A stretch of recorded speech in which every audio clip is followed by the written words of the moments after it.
Hello guys, pro tip number 2. This is basically all about Tau, and obviously I play Tau in my competitive scene, and I want to talk to you about a question that a lot of people have been asking. And they say, how do you deal with range, especially when you're playing Hammer and Anvil, and a lot of armies can outrange you? Now that is a situation that is a problem, considering all my army is 30 inches and 36. I have nothing above 36. So they're like, how can you possibly win when you go against an army like a Gilman list that has so much spam 48-inch range, or 36-inch range, but mostly 48-inch range Devastators? As you can see, I have perched up my squad of Devastators here that are at a considerable range from my army. Now, when you start on Hammer and Anvil, which is like the worst case scenario, I'm going to block the camera for a sec here. Your army would start at 24 inches, which would be a little bit back of the left side. So about here, obviously out of range of those Devastators. Now, how would I get my army from here to here? Well, first, I would cluster my entire army around my commander or around Shadow Sun, which I use Shadow Sun. And everything has to be within, well, every unit has to be within 6 inches of them, because I'm going to activate Mon Ka at the start of my turn. And what is Mon Ka, if you're not familiar with using it, which you should be familiar to using it if you're Tau, because you got to get good with that, is you can move and advance and count as not moving during the shooting phase, which means you can still use your command and control node on your broadsides or your Riptide, whoever you want to reroll your wounds for. You can use all your bonus. You don't get any pluses to hit, so your high yields will still hit on 4s instead of having to hit easier or harder on 5s.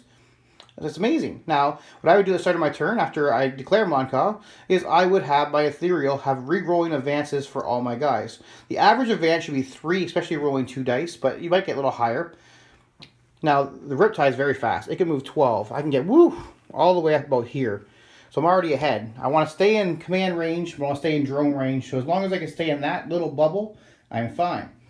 Now, the average up was about 8 inches for my broadsides. I moved them 8 inches up.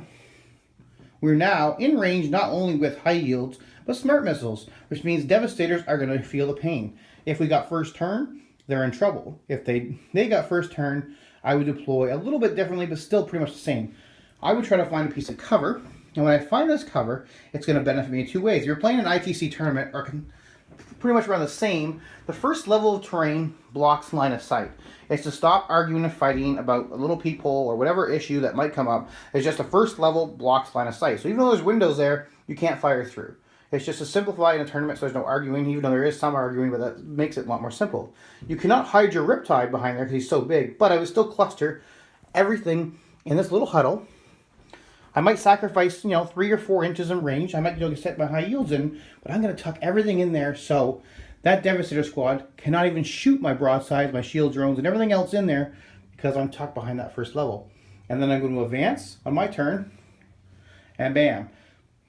You see what I'm saying? Not only is the re-rolling hits so amazing, but the Mon Ka ability to be able to move, advance, and still shoot at normal penalties is incredible. So I hope you guys enjoyed this pro tip. I'm going to keep these pro tips for patrons coming out considerably. You guys help me, I'm helping you. I don't share these with everybody, but I want to make sure I show some love to you guys.